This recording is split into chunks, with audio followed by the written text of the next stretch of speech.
This is not a normal NAS. It looks like a normal NAS. It fits in a normal NAS box, but this is in fact a powerful desktop computer. If you've been following this channel for a while, or even if you haven't, you know that we do things that you're not really meant to do, like replace your router and all of your home stuff, like your home server stuff, your home appliance stuff, with just a single machine. Forbidden Router series, all of that kind of stuff. This is the F4-424 Max. And it looks like the other TerraMaster NASs, which is, based on like an N100 or something like that. No, this is a full-fat Intel CPU with lots of CPU horsepower.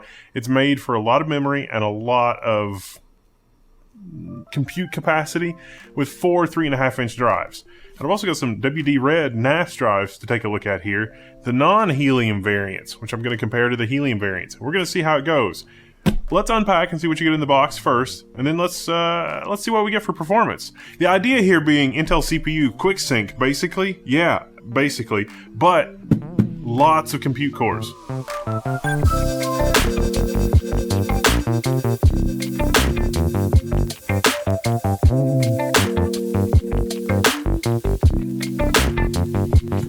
do we get in the box?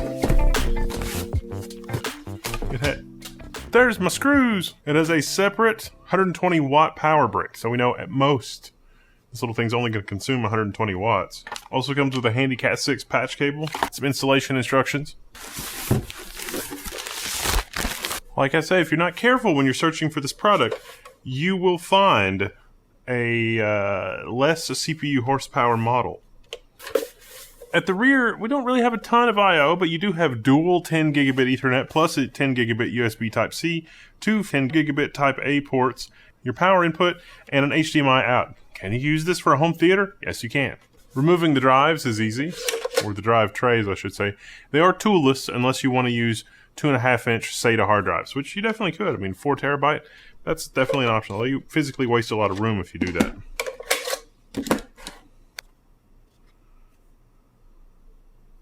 Inside the chassis, just the 4 drives. So sometimes they hide an M.2 connection or something on the inside. Not on this model. It's just drives. To service it, there's 2 Phillips screws at the back, and this side will pop off because this is where the motherboard is. TerraMaster. Okay. Look at that, non-soldered DIMMs. Now, in this configuration, it comes with a single 8 gig DDR5 SODIMM, and that is a non-error correcting variety. I'm immediately taking this out, setting that over there. Oh, would you look at that? Oh, it's 96 gigabytes of crucial DDR5. Oh. Also on the motherboard here, we've got dual 2280. There is an optional 4-pin fan header at the top here. Maybe we could get into some sort of fancy 3D printed accessories, but the dual M.2, that's pretty much it for expansion on this platform. I would have liked to have seen like a SATA DOM header or something like that where the operating system can live, but there is this USB stick if you're going to use the TerraMaster operating system. So you can use your M.2 for a mirror or caching or something. Let's get some 512 gig SSDs and add those as well. It's a USB disk-on module. If you do decide to do a disk-on module thing, save this disk-on module in case you ever need warranty service. You can swap it back in. You do also have not a lot of room here, so you got to get a low-profile USB header, and you have to get a USB drive that is designed for 24/7 use. A lot of USB flash drives, especially the cheap ones, will die inside of a few months if you use them for a 24/7 workload. Keep that in mind if you are going to go off-label with this. TerraMaster's operating system is perfectly serviceable, but because this is an Intel x86 platform, you can run TrueNAS or Unraid or Open Media Vault or whatever the NAS operating system du jour is. That might be something fun to visit in the future. Now, both of these slots are Gen 4 capable, but really shouldn't use Gen 4 because at the end of the day, this is 10 gigabit. Boom. 2 500 gig NVMe. They're older Samsung 970 EVOs, but it's triple level cell, so they've got better wear endurance. That's basically all I needed to do. And one thing you might not have considered when you're shopping for drives is how the drives are made. So this is a Western Digital data center hard drive, and the NAS versions, the 12 terabytes, 14, 16, 18 terabytes, look very similar to this, but with red labeling. These drives are filled with helium. Helium has less internal turbulence than atmosphere. Hard drives, since time immemorial, were just filled with atmosphere, and they had little breather holes and all that kind of stuff. As drive capacities increase, the precision of the internal machinery is very dependent on as little disturbance as possible. So the tiny helium atoms really make it to where you can squeeze a little bit more performance out of a drive. But in the 4 and 8 terabyte varieties, now here I have some 4 terabyte drives. These are not helium filled. You can see there's screws anchoring to the top. It looks really similar. These drives are actually a little bit lighter. They don't physically have as many platters. This thing is just shot full to the brim with mechanical platters. A hard drive is a precision mechanical instrument.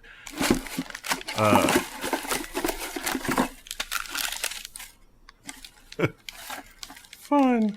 Historians will marvel at the macro-mechanical micro-positioning ability of this. I mean, think that, a mechanical hard drive is able to seek like clocks on a hand to an accuracy that can pick out, individual bits, trillions and trillions of individual bits, because it's an 8 terabyte drive. 8 terabyte right now in 2024 is roughly the cutoff, where you can do 8 terabytes of storage in a mechanical pure atmosphere, no helium configuration, but moving up to 12 terabytes, well, you're going to have to go helium. And that can also mean that the drive sounds a little different too, which might be important if this is sitting on your desk. So we're going to do a configuration here with some 8 terabyte mechanical hard drives that are not helium filled, and some 8 terabyte helium filled drives. Both WD Red, same manufacturer, so you'd think that they would have similar standards, but I think that even if you don't need a lot of capacity, you may opt for that 12 or 16 or 18 terabyte drive just so that you can get a little bit quieter operation. The other thing to consider is if you want to go 2 or 4 drives.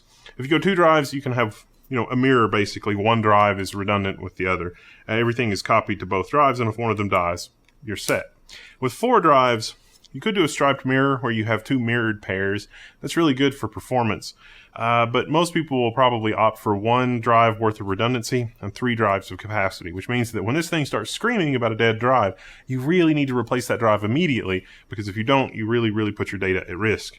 And also, these types of appliances are not in and of themselves a backup that is everything that you need. If you're going to use one of these for a backup, you really need at least one other backup, so that you have your main machine, and then stuff is stored here, and then you have another backup somewhere else. The 3-2-1 backup strategy is what you want to look into. It's a little out of scope for this video, but 3-2-1 is a reasonable backup strategy. You could use drives and configure offline cold storage. You can have a couple of mechanical hard drives, like this, that are just standalone, that hold copies of your data that you update quarterly.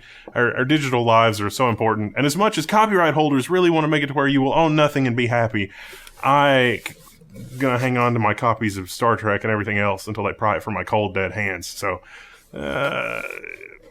good data hygiene is important, because some of that stuff literally can't be replaced. It's like, oh, I want to re-get my episodes of Star Trek from a streaming service. I'm not sure those loopholes haven't been closed at this point.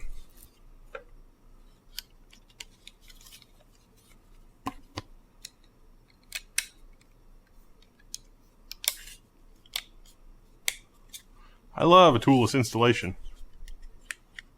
And when you're handling these drives, remember they are precision mechanical instruments. You really don't want to bang them together either. That's bad for a lot of mechanical reasons, because they're precision mechanical instruments. I like the power buttons on the back. Out of the way, won't accidentally hit it. Good.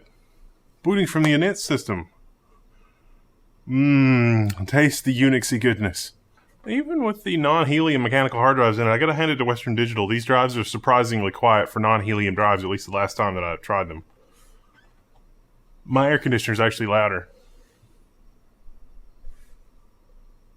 It's barely audible. I can hear some clicking while it's accessing data, but that's about it.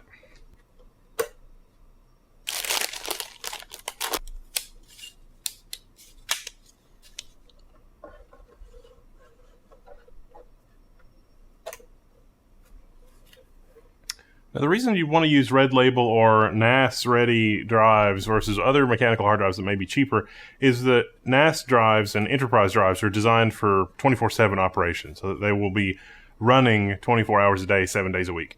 A lot of the time, desktop mechanical hard drives, especially to try to save costs, they're only really rated to run 8 hours a day. It can be fine, but it also is better if you get something that's more enterprise grade. Similarly, you can move on up the line and get the enterprise grade, like the actual DC data center. That's what that means. And so these, also being helium, generally they've got the helium thing figured out now in 2024 because we've been using helium inside drives for a long time. And anecdotally, but across a large sample size of tens of thousands of drives, oh, that's a lot of suffering. Sorry. Flashbacks, work flashbacks. Helium fails less than non-helium drives in 10 years of working on that. Now, as soon as you see the TerraMaster logo, if you do have a keyboard hooked up and your HDMI, you can just spam delete an F2 and F10, and it'll get you into the BIOS. And that's where we can see we do have our i5-1235U. Everything has showed up as expected, as well as our 96 gigabytes of memory upgrade. Now, if you're like me and you're installing drives and M.2 that may already have something else on them, you may find something weird happens. It tries to boot from them instead of USB. Just double check your boot order in BIOS. Or only use new and freshly wiped storage. And in case you're wondering, this is the Alder Lake generation. Oh my gosh, will it degrade over time? No. Alder Lake, 12th gen. That's what you want. This CPU breaks down as 2 performance cores and 4 threads, and 8 efficiency cores and 8 threads. And also the iGPU. And much to my surprise, this platform also supports network booting. You can network boot off those 10 gigabit NICs. Oh, you sure can. Just enable it in the BIOS. It's disabled by default. And in case you're wondering, once it boots to a Linux console, the root password is root and the root password is admin. I'll probably want to change that. That's all the local setup we need for the moment. Let's go to the web GUI. Okay, setting up your NAS is pretty easy. If you don't know the IP address, you can log in locally and get it with IP-4 space A. But you can also just use the TerraMaster utility, or you can check your router or whatever. You get this screen. It's like, hey, it's fully loaded, but it's like using incompatible or suboptimal disk can greatly increase the risk of slow response. Disk failures, yeah, it's caution. Automatic initialization is about to begin. Oh no, it's gonna wipe my drives. So I don't know why I wanted to use. Let's use them all. Oh, I can't because they're different sizes. I mixed sizes. I should put two more 8 terabyte drives in there. Let's see. System disk installation. Let's do the NVMe's, the system disks. NVMe's, the system disks mean that I've got a mirror. They're the same, but also I can swap out the mechanical hard drives to my heart's content. There is a way to do that. Even if you don't do that, like you could swap one to a larger disk and then swap the other one to a larger disk and then use the extra space. But that's more steps than just, hey, it's not that way to begin with. Also, theoretically, solid state drives are more reliable than mechanical hard drives, but it's kind of funny I say that. You'd think a USB flash drive would be more stable, but I just warned you that flash drives are crap, and a flash drive usually will wear out faster than a mechanical hard drive, USB thumb drive, because they aren't meant to be used 24/7. Once that gets done, you're going to get a screen like this that's like, hey, the NAS is going to reboot on its own, and if you're watching the HDMI connected monitor, it's rebooting. You normally don't need a monitor on your NAS at all. Like I think that goes without saying. You probably knew that. But it is handy to connect that HDMI to your living room TV or a media display or something like that, assuming that you have software that can run the display as a media server so that your media lives on the thing and you can control it, the remote control, cast it to it wirelessly, whatever. And here we are after rebooting. Oh my gosh, I have to agree to things. By the way, I've been drinking a lot. See, because when you're inebriated, you can't agree to things. And here's where you can set a username and password. Then once that's done, you get logged in. This is what you get.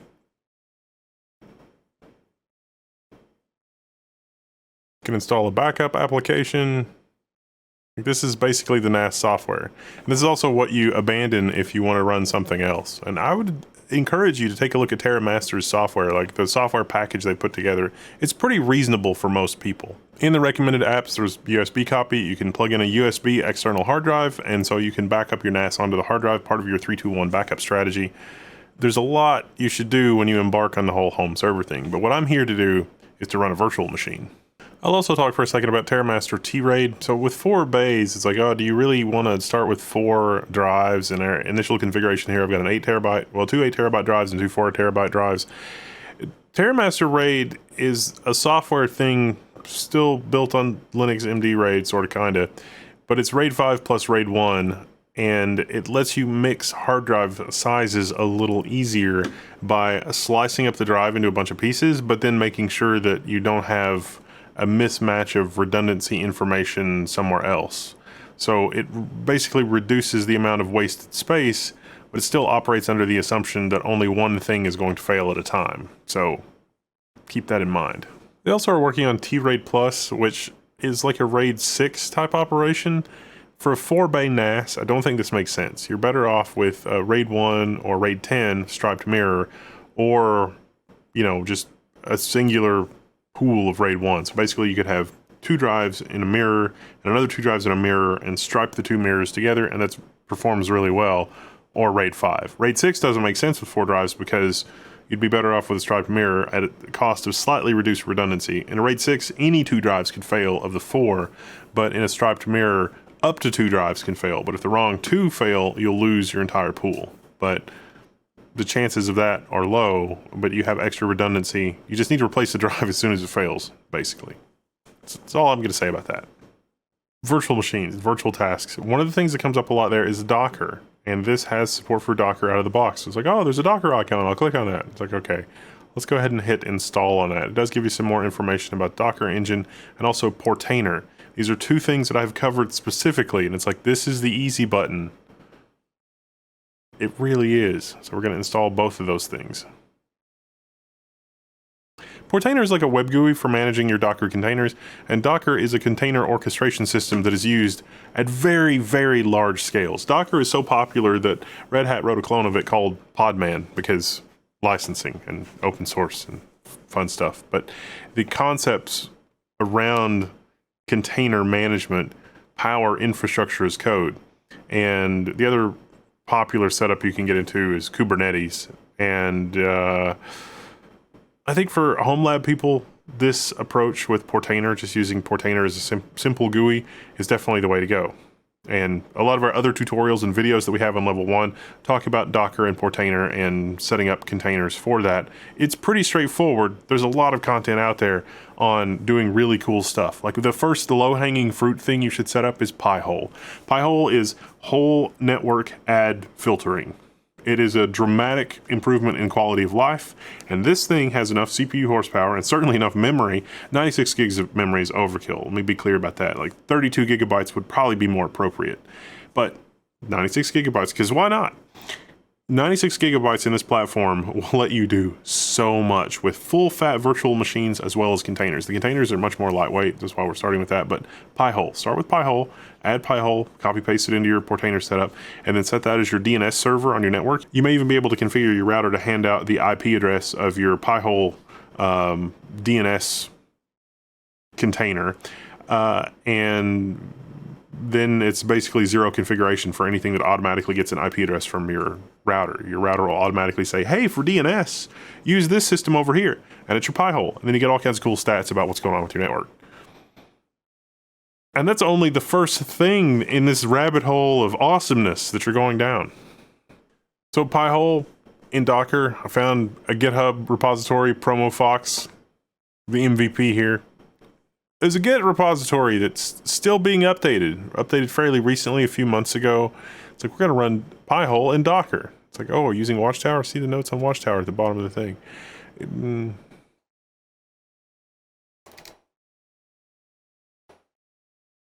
Set a secure web password here or it will fail. Okie dokie. Now, the app system with TerraMaster, there are officially sanctioned TerraMaster apps that are open source. So like TerraMaster's dev team has looked at them, blessed them, kicked the tires, maybe made some minor tweaks, and they're cool. But there's also community apps, which I think is also awesome, and we'll take a look at that in a second. But Apache Tomcat. So if you have the unfortunate situation of having to develop Java software and you need Tomcat, you can install Tomcat. I'm sorry, I'm just making fun. You get ClamAV for scanning files for malicious content as they hit your NAS. Docker, which we already installed. Cloud Sync, so if you want to back this up to Amazon S3 or your friend over a VPN, you can do that. Joomla, don't install Joomla, but Joomla is a content management system and dynamic DNS services. You can also use this as a log server, multimedia server.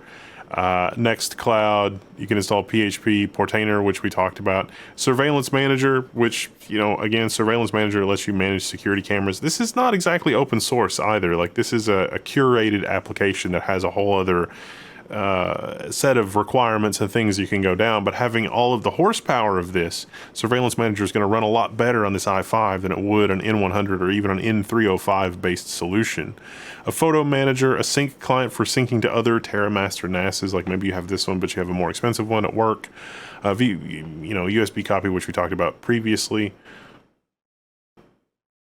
Emby and iTunes Server and Jellyfin and Plex are also available, although Jellyfin, I think you want to install the community app if there is an officially sanctioned TerraMaster app, because it's a little more up to date.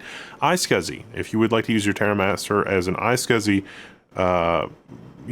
source for your network, you can do that. You can deploy the iSCSI Manager software and it will do that. And you can run a database, MariaDB, MySQL, I mentioned Plex.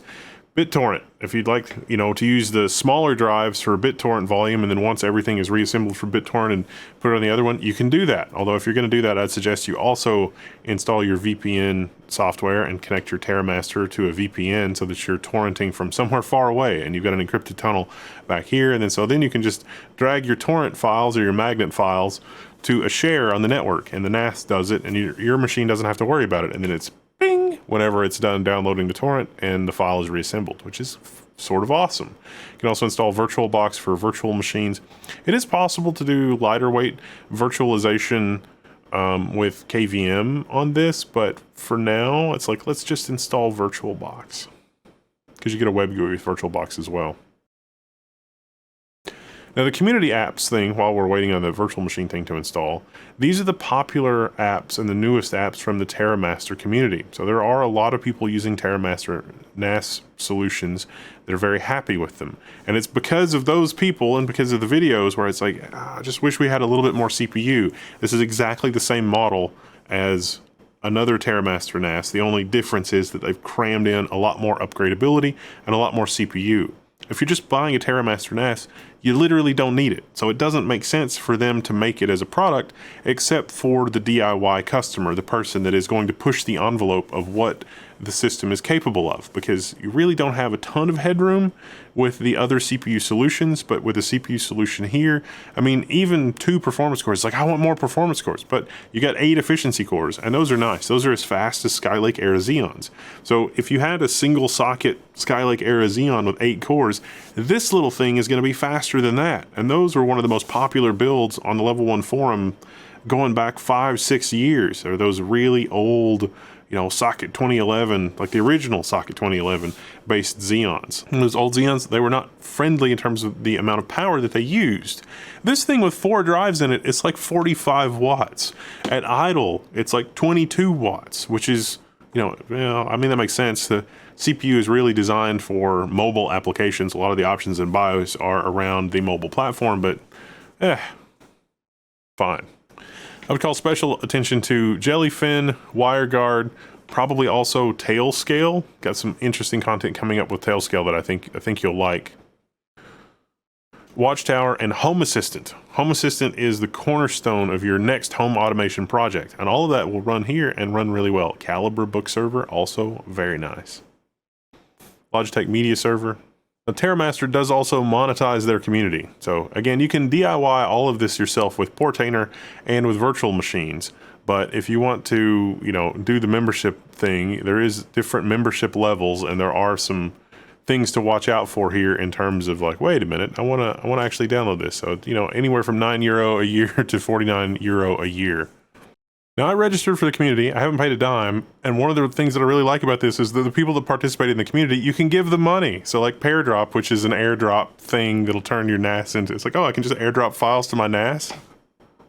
And you can give this person money, which is amazing. And you should. Installed FFmpeg manually by just going to app installations, choosing the APK and installing it. And then boom, there you go. Now FFmpeg is going to be available. FFmpeg is for transcoding. It's a command line. Everything uses it. Literally everything. Tailscale is also available in the community.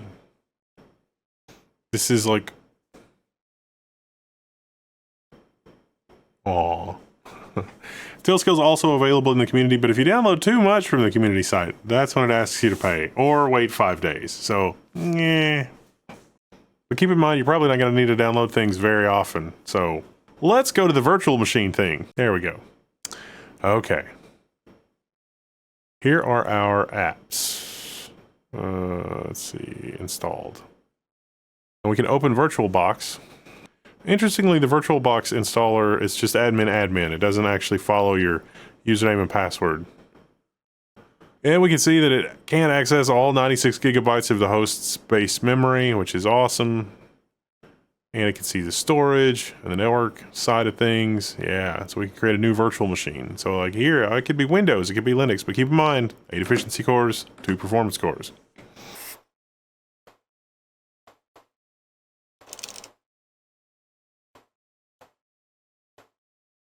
With 9 gigabytes of memory.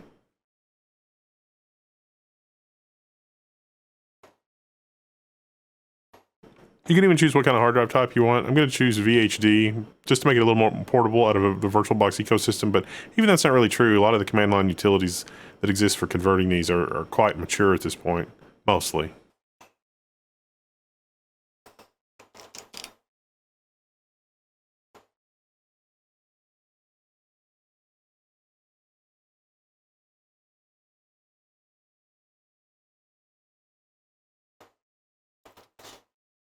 We've got a virtual machine created, but we need to install an operating system. The easiest way to do that is to download an ISO, Ubuntu or whatever.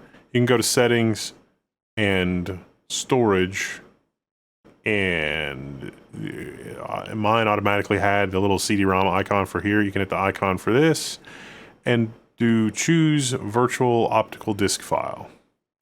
Virtual Media Manager also is a thing where you can just add, and then you can go and browse. And so like I've got volume 1, and so I can copy an ISO over the network to the NAS. And then from there, I would be able to see it here and then select here. It's like, oh, here's my ISO. In fact, let's do that now. So I'm just copying the Ubuntu 24.104 live server into the VirtualBox share on the, just by browsing to the TerraMaster NAS on the network. And this computer's only connected at gigabit speeds, so it is going at wire speed, which is awesome. No bottlenecks.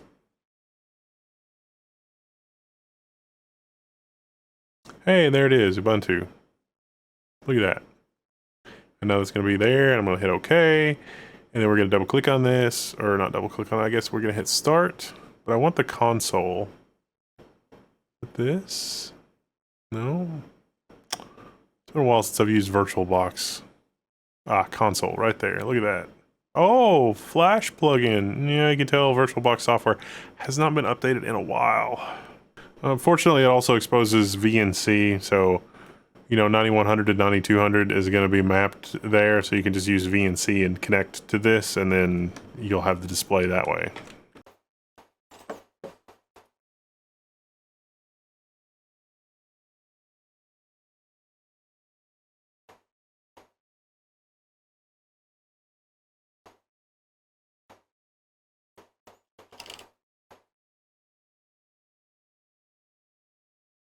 Now, this is kind of wild, but, you know, I'm used to connecting to VirtualBox with VNC, and it does say port 9100 here, but this is actually a remote desktop port, and so in the virtual machine, it shows you here, you click this, you get an RDP download.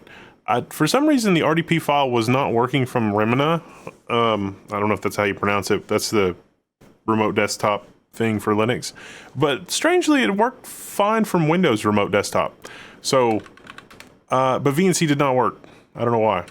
and so Ubuntu wants me to install a new installer, but you're remote desktoping into the console of a machine that you're ready to install. So it's just like, let's continue without updating. No, yeah, Ubuntu server, that's good. We can search for third-party drivers, that's fine. Blah, blah, blah. It's going to install an Ubuntu VM. It'll be bridged to the network. It'll get its own IP address. All that'll work great. And then from there, you get a full Linux machine, or it doesn't have to be Linux. You could install other operating systems. It would not make sense to install True NAS or other NAS operating systems because TerraMaster is your NAS operating system, but you could install, like for example, Home Assistant. I actually think it would probably be better if you installed Home Assistant via the virtual machine method, so that you've got a bare metal like Home Assistant appliance, which is a little more supported than Home Assistant running as a TerraMaster application. That's not always going to be true though. Sometimes it's going to make sense. Like, I think it's perfectly fine to run Docker and Portainer that way. There's also a downside to running the VirtualBox method, and that is the network cards. You get those two awesome, those are Atlantic driver 10 gigabit network cards. They're only going to run at 1 gigabit, and the VirtualBox virtualization stack is not as good as Linux KVM natively, so you're missing out on some accelerations as well. So you lose more overhead from this virtualization approach than you do on bare metal Linux. It probably is possible to get bare metal Linux virtualization up and going as opposed to VirtualBox, but I don't know that I really care about it that much. But still, the para-virtualized NIC here is a 1 gigabit NIC. Know that you're going to be limited to about 100 megabytes per second in and out of the virtual machine. Whereas the containers, when we're talking about containers, Portainer, Docker, all that kind of stuff, because that is more closely tied into the host operating system, all of that is going to run at 10 gigabit no problem. One of the things with VirtualBox is that by default it's emulating an Intel 1 gigabit network adapter, and that can actually run faster than a gigabit because it's not real. It's pretending. It's like the Matrix. It's like, oh, a human being can't move that fast. It's like, we're not a real human being, we're in the Matrix. It's like that, but it's virtual machines. But VirtualBox, you'd be better off with the VirtIO network option, and when you enable that, I'm actually able to achieve 9.17 gigabits, which is shocking. I didn't expect that, but it does use a lot of CPU. So, yeah, but this is inside a virtual machine, inside VirtualBox, that also has nested virtualization enabled. Again, another VirtualBox option, so that things like Docker in a VM works. So we're running a VM within a VM within a VM. And yeah, every layer, you do lose a little performance, but this is amazing that you're able to do this on a packaged consumer NAS, basically. But again, TerraMaster has built this for the enthusiasts, hopefully without breaking the bank. That's the real question here is, price performance, like premium, what you get versus having to build something like this and not getting quite as good a result, at least in terms of hardware interface, form factor, and power utilization. I'll also say that generally you'll want to make this a bridged adapter, and promiscuous mode, you want to allow all. What promiscuous mode means, it's kind of funny, it means what it says. The network card is able to see traffic not meant for it and see other traffic on the port. In a modern switch to Ethernet situation, it doesn't really matter too much, but for some kinds of workloads that you might be running on your virtual machine, like having it use multiple IP addresses and some of the containerization workloads, although not all of them, it's useful to have the network card in promiscuous mode so that it can see all of the other traffic on the network that's maybe not necessarily bound for it. If you have weird networking problems, you can enable promiscuous mode without getting too far off track. But this is a really cool set of features and definitely something you should do. And the para-virtualized network is generally higher performance than the emulated Intel NIC. There's a couple edge cases, a couple of small, low traffic edge cases where that's not true, but mostly that's true. It's just you're still not going to see wire speed 10 gig. And when you do, it's going to consume a lot of CPU on the host. So you got Portainer installed, you got Docker installed. How do you want to configure them? Well, you do have to, as far as I know, the only way to do this was the terminal. It didn't automatically configure it, which is probably not reasonable to expect it to automatically configure it. But if we go into Portainer and we do, will remind me later, and we do environments, Portainer is a container, but you have to give the container permission and access to an environment to be able to run Docker. And so we're going to connect it to Docker standalone, basically. You could also use this as a controller for Docker Swarm or Kubernetes stuff on physically different machines, but that are connected over to the network, which is a whole other fun rabbit hole. And so this is going to say, hey, run this thing, and it'll connect to the container here, and then we'll get some stuff and we can paste it here and it'll be good. All right, so in my case, Docker was installed under volume 1, and so I've got this long complicated command /volume1 apps docker engine docker run hello world. This is just going to make sure that Docker actually works, and then I can paste in the other half of that container here, so like Docker run. So like I can't just type Docker because Docker's not in the path, because of course it's not, but I can do that and paste this plain text and then Docker run, and then I got all this stuff, and let's see if it's able to do that. It's pulling the image. Will it work? I don't know.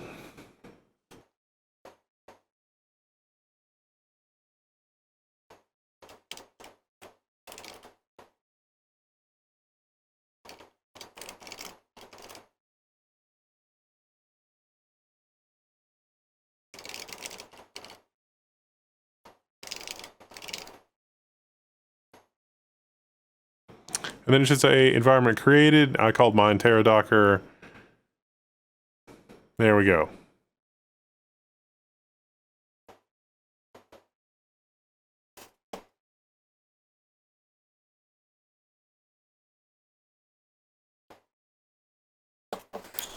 All right, we are connected to it. Let's build a container. Portainer calls these stacks because stacks actually has a little bit more functionality and a little different functionality than Docker Compose. But for this video, we're just going to go looking for a Pi-hole Docker Compose file, and sure enough, there's a handy one here from PromoFox that almost is copy-pastable. So basically, you'll copy-paste this, but there are some important changes we've got to make in order to get Pi-hole up and running.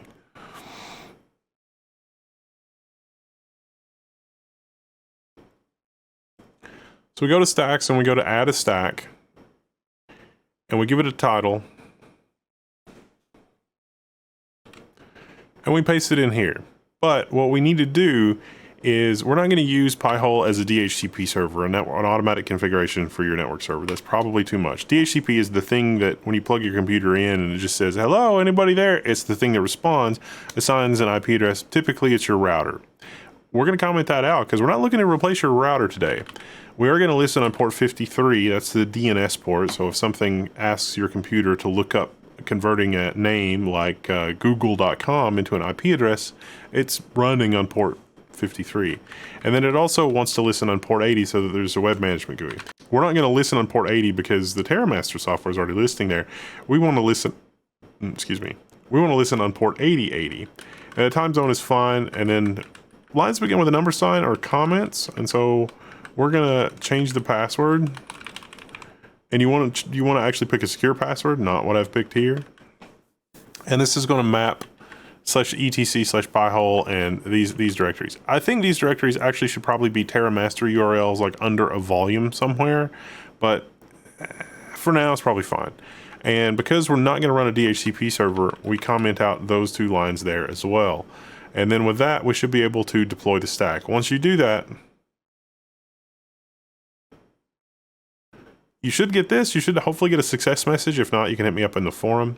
And so now this thing is ready to be our Pi-hole. But more importantly, if we open a new browser and we go to a different port, then to get to the Pi-hole admin, it's just the IP of your TerraMaster :8080 or whatever port you specified that was not already in use /admin/.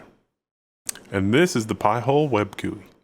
Now, if you configure your router to use the Pi-hole as your DNS server, or you manually just go into DNS on your computer and set it to be the IP address, you'll see DNS queries. Like whenever you convert a name, like, oh, I don't know, ads or whatever, then it'll show up here and you can track what's going on in your network. And you can elect to block it or not, whatever you think is appropriate. But it's a DNS level block. This is what countries do and the other kind of stuff that is not a perfect way to block the kind of traffic that, like, this is not going to block malicious traffic or anything like that, but this is a really handy tool for being able to see what's going on your network and what the clients are. And yes, you can manually set DNS, but you can also just set it in your router and set your router to say, hey, the DNS server is this IP address over here, and it's this. And this system that we've set up, because it says restart if stopped, remember that, restart if stopped in the container definition, it'll restart automatically whenever it's stopped or whenever you reboot the NAS or anything like that. And because the TerraMaster NAS is a ridiculous amount of horsepower compared to what you would normally get out of a normal NAS appliance, this is a nice middle of the road solution. Like, it's not as insane as building your own NAS and building your own computer, which is a lot of fun and there's a lot of value in that. And it doesn't leave you wanting for more horsepower, because it is as powerful as it is. This is a lot of CPU horsepower at not a lot of power usage. Like, they still erred on the side of low power usage, very power frugal CPUs, but for a NAS, this is a lot of CPU horsepower, even with just 2 P cores. And so this is a great enthusiast NAS product that is not obscenely expensive. It's still more expensive than it would be if you were to try to cobble this together from old enterprise hardware. But I think the TerraMaster software is a little more accessible to noobs. I also think things like Unraid and TrueNAS are fairly accessible to noobs. And with things like Docker and Portainer and these containers sort of standardizing what the app experience is, eventually, probably the best solution will be a fully open source something you build. But for now, this is a great 5-year type solution, I think. And I'm really impressed with the amount of raw horsepower that's here. When you get into it, there's I's you have to dot and T's you have to cross, or that are more desirable. Things like error correcting memory. This is not an error correcting memory configuration. The Intel platform, in fact, does not support error correction. The media serving prospects of this are better on the Intel platform right now. It's a better end user experience than the AMD platform. But the AMD mobile 6, 7, and 8000 series CPUs, and I think, but I'm not sure, their new Ryzen AI CPUs actually have better transcode hardware physically, but the software plumbing is not as good and mature as it is with QuickSync and everything else on the Intel platform. So generally, basically every piece of software under the sun is built to take advantage of the Intel iGPU that's already in this nice Alder Lake CPU. And so Plex and Jellyfin and all that kind of stuff is going to work great for transcoding. It's not even going to hit your CPU, really. That's why it works so good even on N100 CPUs. That's why people really like the N100 CPUs. It's low power, but it still had the iGPU. And the N100 is only 4 efficiency cores. This thing's already double that. Plus, you get 2 more performance cores. I mean, what's not to love?